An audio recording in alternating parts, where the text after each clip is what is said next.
hay que hacer tal labor, tal otra, hay que cosechar en tal época. El mercado nos mató, ¿no? ¿Y por qué nos mató? Por falta de información. Y sabemos que en el Perú es difícil tener información del mercado local. ¿Qué es lo que sucede en el mercado local? Área sembrada, cuánto volumen va a haber en el mercado en ese momento, qué es lo que va a impactar finalmente en los precios. Y ahí terminó la historia de Pampa la Grama, de manera un poco negativa, pero que nos dio a pensar en que cualquier emprendimiento en el futuro había que empaparse de toda la información posible, ¿no? Sobre todo pensando en experiencias de exportación. Posteriormente a Pampa la Grama empezamos a hacer consultorías de las certificaciones que habíamos aprendido. Y tampoco nos fue bien, porque vimos que la competencia era muy grande, había gente que hacía lo mismo estaba dispuesta a hacer lo mismo cobrando mucho menos que lo que nosotros pretendríamos ganar, y no funcionaría. Y nos dio otra lección, ¿no? Nos dio la lección que el que golpea primero, el que entra primero a un lugar, golpea mejor, ¿no? Y el ámbito, el tema de las consultorías ya estaba copado, éramos uno más, estábamos convencidos que podíamos dar un mejor servicio que los demás, pero simplemente ya estaba el mercado saturado de alguna manera. Hasta que aparece la oportunidad de la empresa a lo que es hoy, ¿no? Dicha oportunidad fue justamente a través de una persona que nos ayudó mucho. En nuestro trabajo anterior manteníamos el contacto y por el tema de certificaciones teníamos acceso a contactos de mucha gente. Y por ahí tuvimos un contacto de una persona de Estados Unidos y nosotros empezamos de la siguiente manera, diciéndole, bueno, ¿qué es lo que quieres? Empecemos a exportar. ¿Qué necesitas? Y nos dijo jengibre, orgánico. Nosotros, jengibre, ¿qué es eso? Bueno, quión. Después nos enteramos que era el quión. Y así es como empezamos, de manera un poco reactiva, ¿no? Respondiendo a lo que nos había dicho el cliente. Es actualmente, 6 años después, el principal producto, es nuestra principal facturación. No es el único, pero fue el primero y el principal. Actualmente somos líderes en las exportaciones de este producto, ¿no? Este gráfico lo que muestra es nuestro porcentaje de participación, tanto en volumen como en FOB, con respecto a las exportaciones peruanas, ¿no? Y como pueden ver, de la primera columna del año 2006, éramos los únicos, 100% de participación, ¿no? Muy bonito. Y luego progresivamente fueron ingresando competidores a la escena, ¿no? Se podría ver como algo negativo a primera vista. Se podría interpretar, bueno, te están quitando participación, claro, porque al comienzo no había nadie, ¿no? Era el 100% lo que teníamos.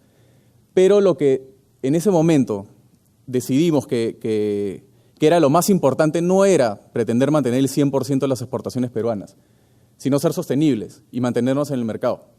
Y al día de hoy, eso es lo que ha venido sucediendo. Muchas de estas empresas que han entrado en esos años, 2008, 2009, actualmente no operan.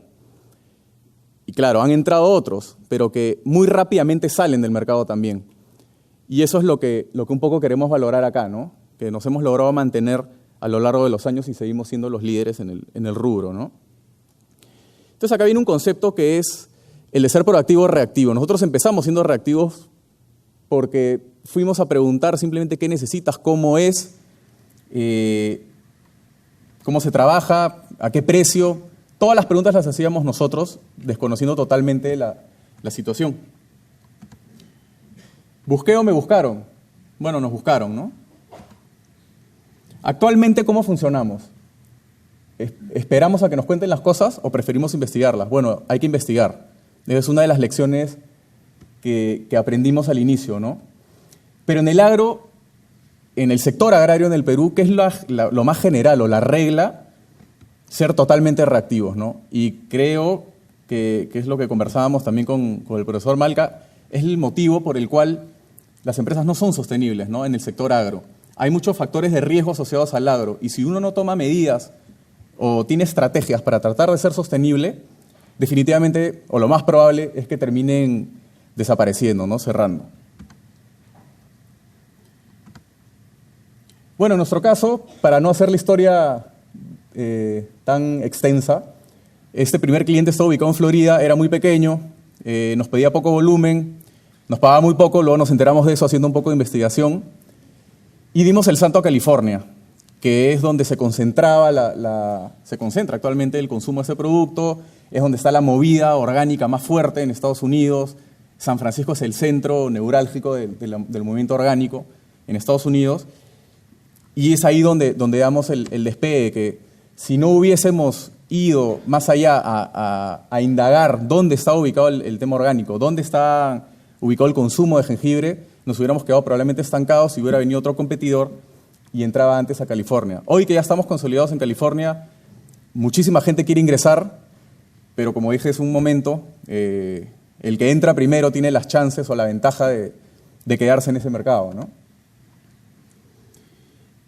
Para explicar un poco en qué basamos esta sostenibilidad, bueno, y un poco amarrándolo con la teoría que hemos aprendido, está la teoría de los recursos y capacidades, que rápidamente lo que postula es lo siguiente, ¿no? Que son los factores internos, las competencias y capacidades internas de cada empresa las que hacen la diferencia. A veces una empresa que está en el mismo entorno que otra, tienen el mismo producto, van al mismo mercado, están en el mismo lugar, hay una empresa que tiene mejores rendimientos que otra, mejor desempeño que otra. Y muchas veces esto es explicado por los factores internos, que finalmente son los que desarrollan las estrategias de la empresa, ¿no? Bueno, no vamos a entrar en detalle de esto. Este es un análisis FODA que todos conocen, realizado a la empresa. Al inicio nosotros no lo hacíamos esto, pero luego, analizándolo, encontramos que era bastante importante, porque esto permite identificar dónde están las oportunidades, justamente es el fin de este análisis, y dónde están las amenazas para el negocio. Y esto, al final, es lo que nos ha permitido ser sostenibles en el tiempo, ¿no?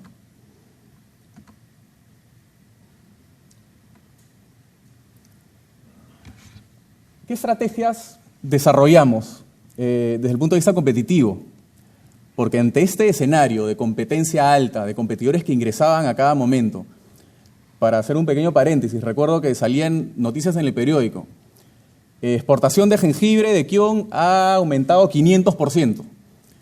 Entonces, uno veía esa cifra y decía, wow, impresionante, ¿no? Claro, pero si antes exportaba un contenedor y ahora exportase 5, aumenta en esa proporción, pero no significa que sea un mercado de un volumen inmenso. Sin embargo, la gente no analiza mucho las cifras cuando ve estas noticias y se meten al negocio, ¿no?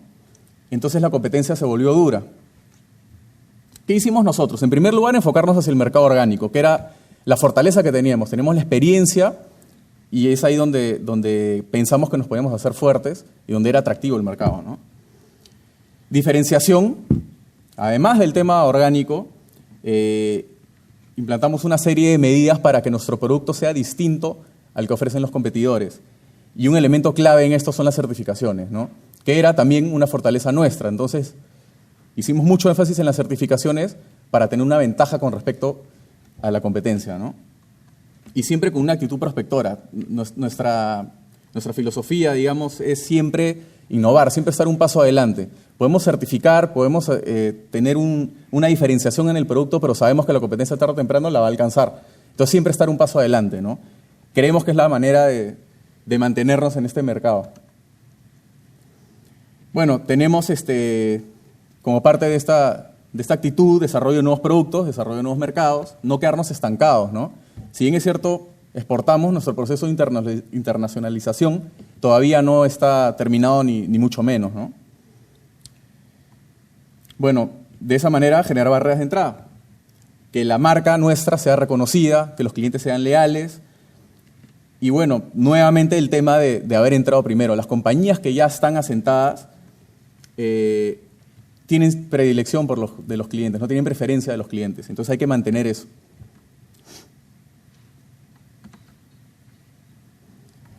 Bueno, desde el punto de vista de mercado, conocer tu producto, ¿no? Conocer el producto y sus implicancias a nivel de consumidor, a nivel de cadena, de canal de distribución. Hay diferentes variedades de jengibre, ¿no? No todo el jengibre en el mundo es igual. Ahí tenemos el jengibre amarillo, el jengibre blanco. Y el precio, en estos casos, es un factor que hace que uno pueda cambiarse de una variedad a otra. Para que tenga un poco más de conocimiento, en el caso del jengibre peruano, jengibre variedad amarilla, ¿no? Y tenemos el segmento de orgánico versus convencional, ¿no? Entonces, si uno no sabe bien en qué segmento uno está o dónde quiere apuntar, es difícil que uno pueda elaborar estrategias, ¿no? En el tema de diferenciación, nosotros teníamos el jengibre orgánico, amarillo del Perú y producido de manera sostenible, amigable con los bosques amazónicos, ¿no? Otra vez el término sostenibilidad, pero aquí desde el punto de vista ambiental. Eso es lo que nos da fortaleza a la marca y lo que actualmente nos hace ser más preferidos por nuestros clientes. Conocer el mercado, ¿no? Definitivamente. ¿Cómo conocemos el mercado? Bueno, hoy en día hay herramientas. Ayer han hablado de Internet en un par de presentaciones. Es impresionante lo que uno hoy día puede conocer. No es ningún misterio. Y una parte de eso es, por ejemplo, las proyecciones de los mercados orgánicos a los que yo apunto, ¿no? Y encuentras esta variabilidad. En Holanda, cada año, 30% crece el segmento de productos orgánicos en general, no solamente de jengibre. Mientras que en Estados Unidos crece el 11%, Alemania 10% y a 11%, ¿no? Hay que conocer esos números. Hay que conocer cuáles son las fortalezas en poder de negociación de nuestros clientes, ¿no? Es una de las cosas en las que nos hemos enfocado.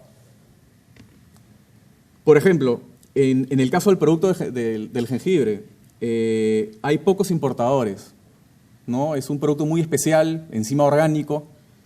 Entonces hay cierta concentración de importadores. Hay pocos proveedores también de jengibre amarillo orgánico. Es difícil conseguir fuentes alternativas, no es un commodity, no es un producto que abunda.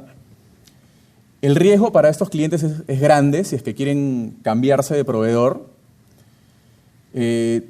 Son empresas que están ubicadas por su volumen, por la ubicación geográfica, por la naturaleza del negocio, no son aquellas que se suelen integrar verticalmente hacia atrás, que puedan montar una operación propia. Y eso genera que también manejen poca información del lado productivo. A diferencia de nosotros, que podemos acceder a la información de mercado, a la información de ellos con mayor facilidad, ellos conocer la realidad de las zonas de producción les resulta mucho más complicado, ¿no? Bueno, el proyecto se desarrolla en Pichanaki, que es en la selva central. Les quiero dar rápidamente unos datos de las características de esta zona, de la problemática de esta zona y cómo nosotros podemos hacer sostenible la producción en este lugar, ¿no? El 40% de la población es menor a 14 años.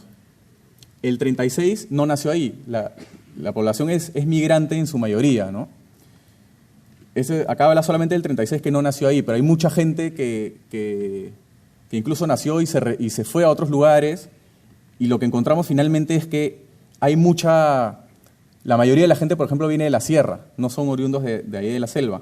No hay mano de obra calificada, y bueno, los cultivos predominantes son otros, no es el jengibre. La tenencia de la tierra está en manos de pobladores nativos, y esto genera un sistema de alquiler de terrenos. Entonces, cada vez que un agricultor de jengibre quiere cultivar, tiene que alquilar año a año y rotar de terreno, cambiar de una zona a otra. Y esto genera un tema de insostenibilidad a nivel productivo que es bastante complicado y que ha generado que muchas de las empresas se hayan tenido que retirar. Bueno, el jengibre es un cultivo marginal, es un poco difícil, no hay poca tecnología, los agricultores no tienen conocimiento de cómo manejarlo, ¿no? Entonces, ¿qué hicimos nosotros? Invertimos en recursos humanos, ¿no? Capacitación, personal administrativo y técnico, mejorar eficiencias en las plantas de proceso y fidelizar a los agricultores, ¿no? El tema de suministro, por las características socioeconómicas de la zona, es el factor más complicado en el negocio. Entonces, el tema de fidelización es importantísimo. Nosotros tenemos un modelo de negocio en el cual damos asistencia a los agricultores durante todo el año, los certificamos, atendemos sus inquietudes, les damos incentivos, les damos premios, frente al modelo que pueden tener otras empresas que van el día de la cosecha a ofrecer un precio, ¿no?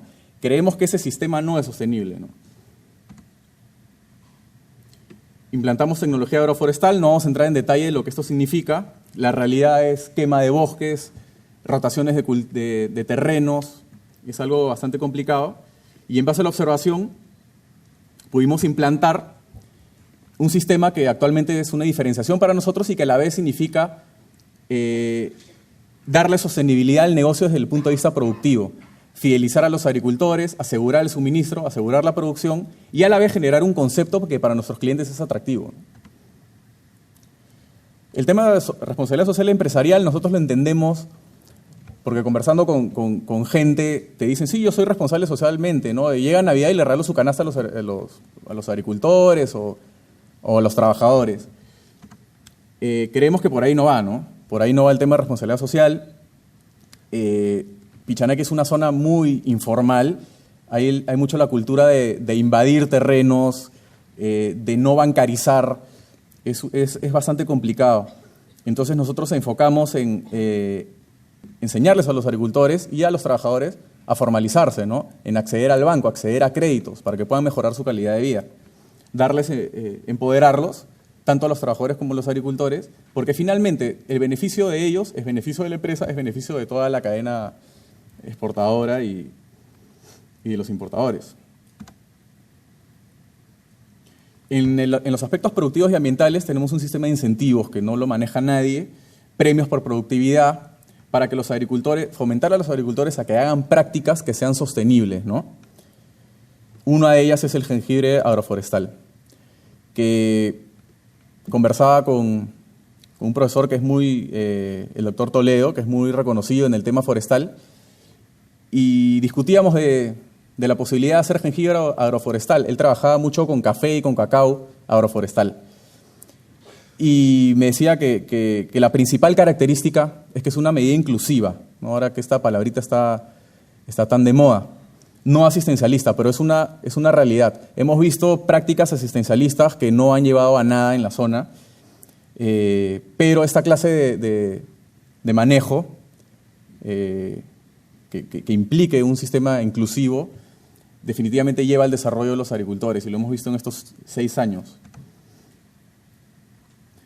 Bueno, en cuanto ese es el tema productivo. En el tema comercial, visitar a los clientes es fundamental. Y lo mencionaron ayer también, ¿no? No basta con meterme a internet, mandar correos electrónicos, hablar por teléfono e insistir por ese lado. Uno tiene que ir no solamente a conocer a los clientes, sino a empaparse de la realidad, de la logística del lugar, del comportamiento, de las tendencias, y finalmente mirar cara a cara a la persona que te puede comprar y presentarte de esa manera, ¿no? El tema de ferias para nosotros ha sido el principal trampolín para ser sostenibles en este negocio. Vamos a las ferias desde hace 4 años, a las ferias especializadas en orgánico, y no solamente tenemos contacto con los clientes, ¿no? Van los propios consumidores. Te dice, viene una persona de Austria, por ejemplo, yo he comido tu jengibre en el supermercado de mi pueblito en Austria, y te empiezan a preguntar y te dicen, pero nos gustaría o qué sé yo, ¿cómo es el tema social allá? ¿Cómo son los productores? ¿Cuántos hijos tienen? Y te empiezan a preguntar esas cosas que parece mentira, pero al final te permiten adelantarte a los competidores, ¿no? Saber cuáles son las tendencias, saber qué es lo que prefiere, qué es lo que valora finalmente el consumidor final, ¿no? Y eso creo que es parte de la internacionalización. No solamente llegar al importador, sino saber los jugadores que están más adelante en la cadena qué es lo que pretenden, ¿no? El tema de promoción va de la mano, y fomentar que los clientes mismos puedan visitar a la operación en la selva, ¿no? Esas 3 fotos son 3 distintos clientes que han venido a conocer, no tenían idea del lugar donde se producía el jengibre, y bueno, se han ido más que contentos, ¿no? Entonces, invitarlos a que vengan, fomentar que vengan, enseñarles abiertamente cómo son las cosas, ¿no? Un poco para concluir, y recomendaciones que se me ocurrieron que pueden quedar. En primer lugar, que la oportunidad es lo que he visto en diferentes casos, la oportunidad aparece, la oportunidad de negocio. Hay que estar atento, obviamente, detectarla, pero la oportunidad va a aparecer. Lo importante es volverse proactivo, no mantenerse con una actitud reactiva frente a la oportunidad, o cuando uno ya aprovechó la oportunidad, de repente de una manera reactiva, como nos sucedió a nosotros, volverse proactivo, porque si no, el negocio, especialmente los que están pensando en el tema agrícola, no es sostenible, ¿no? Desarrollo de las ventajas del país innovando en procesos. Eso es para nosotros piedra angular del éxito que tenemos hasta el momento, ¿no? Innovar constantemente. Tema de certificaciones, tema de innovar en el mismo producto, en sistemas de producción. Capitalizando las fortalezas. Nosotros, ¿por qué pongo capitalizando fortalezas y elegir modelo adecuado? Nosotros teníamos la opción, al momento de de trabajar el jengibre, o sembrarlo y exportarlo directamente, comprarle a pequeños agricultores cuando vamos al momento que se hace la transacción y simplemente darle el dinero y terminó la relación, o tener este modelo que es todo el año, que implica invertir en recursos humanos, en asistencia técnica, en seguimiento. Nuestra fortaleza era esa, el conocimiento en certificaciones, el conocimiento en manejo orgánico, y en eso es lo que tratamos de capitalizar y el modelo que finalmente elegimos, ¿no? El tema de inteligencia comercial. Tienes que conocer al mercado, tienes que conocer al cliente, tienes que conocer las tendencias, tienes que conocer quiénes son los jugadores en el mercado, buscar la información, incluso que el mismo cliente, tú anticiparte al mismo cliente antes que te haga un pedido, porque sabes cómo está la situación en dicho mercado, ¿no? Es fundamental.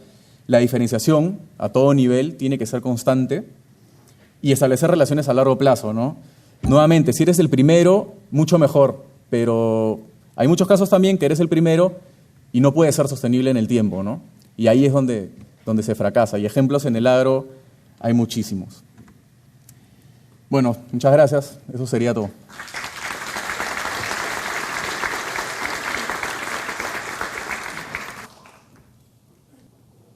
Bueno, a seguir, invito al señor Fabricio Vargas, director comercial de la región andina de Alicorp, al podio a presentar el modelo B2B. Buenas noches. Primero quiero agradecer especialmente a Oscar, a la Universidad del Pacífico, por esta invitación para poder mostrar un poco lo que estamos haciendo a nivel de Perú y a nivel del exterior, ¿no? Me han dejado muy poco que enseñar con tan buenas exposiciones hoy día. De verdad que lo que más resalto es la pasión que tienen todos para hablar y para hacer las cosas. Yo creo que eso es súper importante para poder hacer algo fuera del Perú, ¿no? Mi nombre es Fabricio Vargas, yo manejo la parte comercial del negocio de nutrición animal en la región andina. Y quiero empezar poniendo la visión de Alicorp, porque es la base para poder salir afuera del Perú. Y voy a leerle textualmente, ¿no? Sorprendemos a los mercados con nuestro crecimiento agresivo e innovación.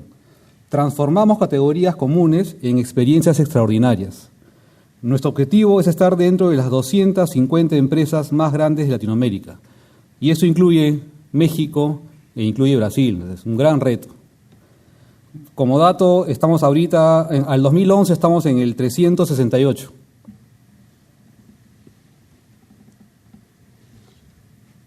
Estamos actualmente en 4 países, como Alicorp. Alicorp Argentina, Alicorp Colombia, Alicorp Ecuador y Alicorp Perú.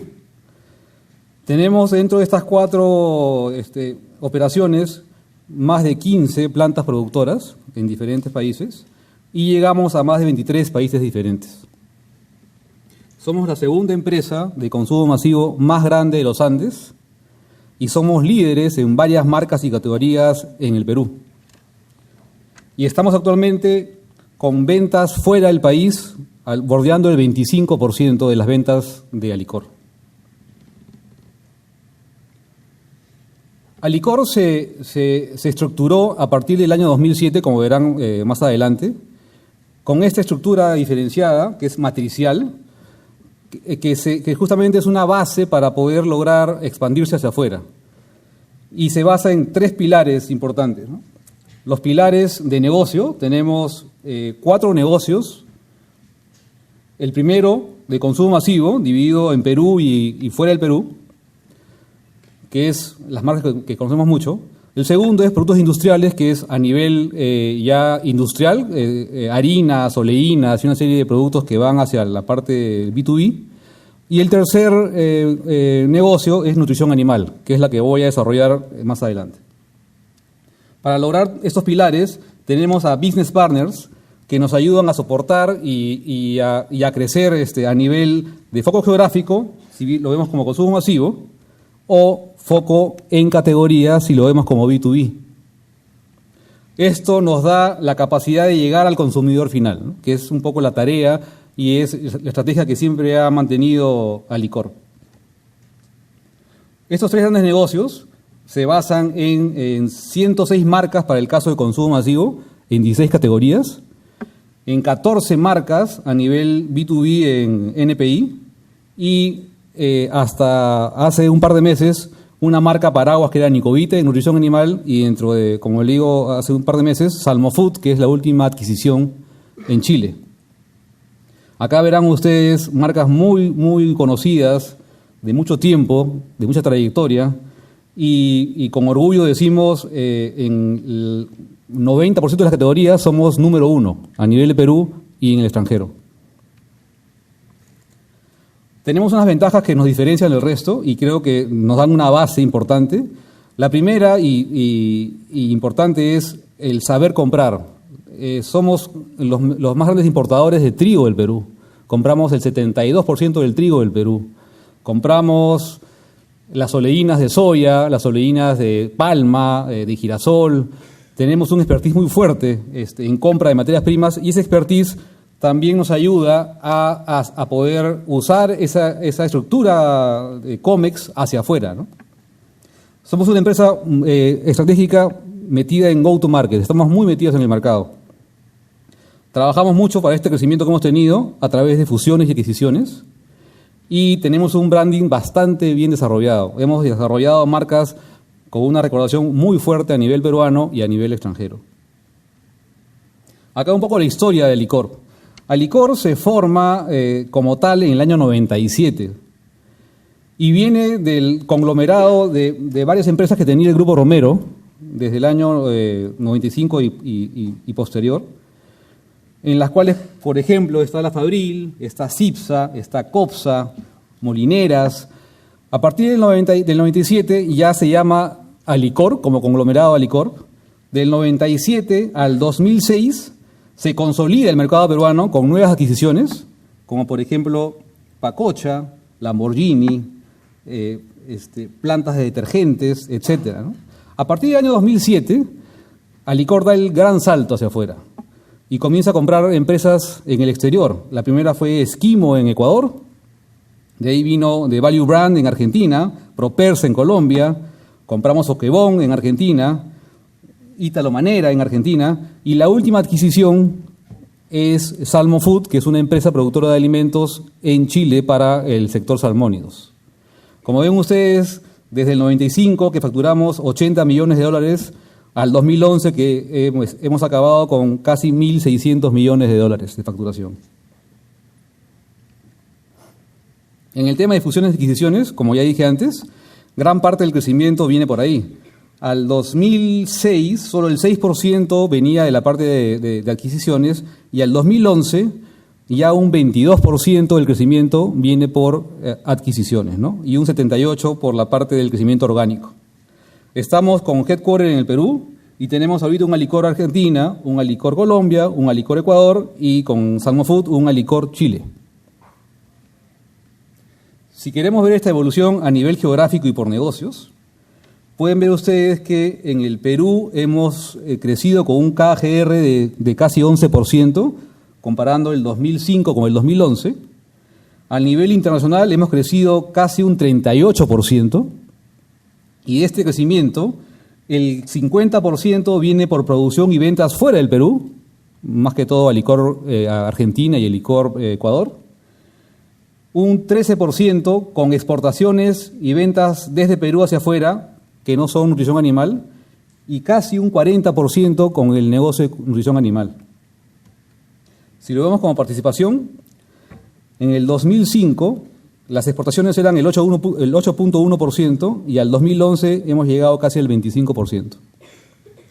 Si queremos ver la evolución por negocios, consumo masivo ha crecido 13% al 2011, productos industriales ha crecido 17%, y nutrición animal ha crecido casi 20%, consolidando el crecimiento en casi 14.5% al 2011.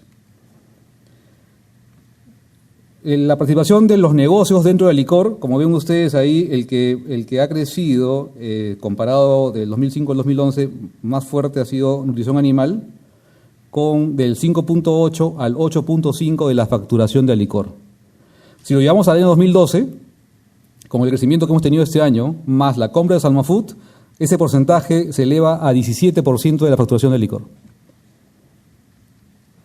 Ya entrando al negocio como tal, que es el negocio que más se exporta, quería un poco primero ponernos en el sector.